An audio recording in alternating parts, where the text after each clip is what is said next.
Hello बच्चों, दक्षिण के और लोग जश्न मनाते हैं। इन्हें आड़ी महीने का आखिरी शुक्रवार व्रतों ओकेवा रखकर वरलक्ष्मी मनाई जाती है।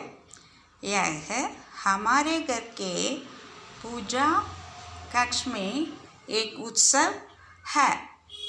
ओके हम अपनी माँ वरलक्ष्मी से प्रार्थना करते हैं कि सभी को सब कुछ मिले।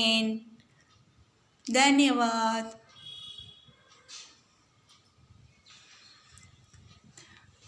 பாருங்கம்மா, நம்மளுக்கு நம்ம சவுத்தில் இந்த விரதம் எடுக்கிறது சில பேருக்கு நார்த்தில் தெரிஞ்சிருக்கலாம், தெரியாமல் இருக்கலாம்.